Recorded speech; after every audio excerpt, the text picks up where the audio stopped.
اعوذ باللہ من الشیطان الرجیم بسم اللہ الرحمن الرحیم۔ حضرت علی رضی اللہ تعالی عنہ نے فرمایا، اگر تم اس وقت مسکرا سکتے ہو جب تم پوری طرح ٹوٹ چکے ہو تو یقین جانو تمہیں دنیا میں کوئی شخص توڑ نہیں سکتا۔ اچھے لوگوں کا تمہاری زندگی میں آنا تمہاری قسمت ہوتی ہے اور انہیں سنبھال کر رکھنا تمہارا ہنر ہوتا ہے۔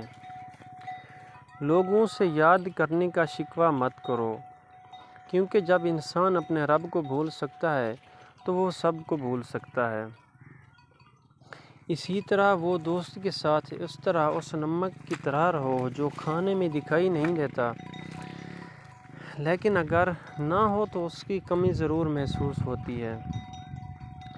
حضرت علی رضی اللہ تعالی عنہ نے فرمایا، دوستی کا بھرم صرف وہ لوگ رکھ سکتے ہیں جن کے وجود میں سمندر جتنا دل ہو، اور آخر میں جب طاقت زیادہ ہو جاتی ہے تو فحش کم ہو جاتی ہے۔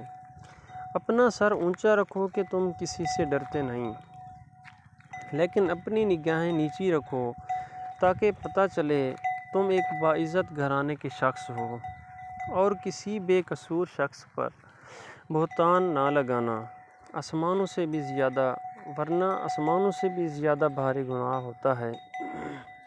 حضرت علی سے پوچھا گیا، انسان برا کب بنتا ہے؟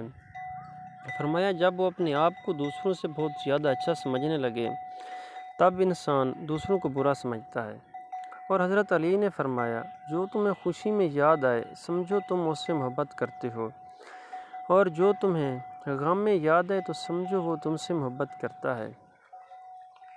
حضرت علی رضی اللہ تعالی عنہ نے فرمایا، انسان زندگی میں مایوس ہو تو کامیابی بھی ناکامی نظر آتی ہے، اور اسی طرح حضرت علی رضی اللہ تعالی عنہ نے فرمایا کہ جو شخص یعنی مشکل وقت آ جائے تو کسی کا احسان مت لو، کیونکہ مشکل وقت 4 دن کا ہوتا ہے اور احسان زندگی بھر کا ہوتا ہے۔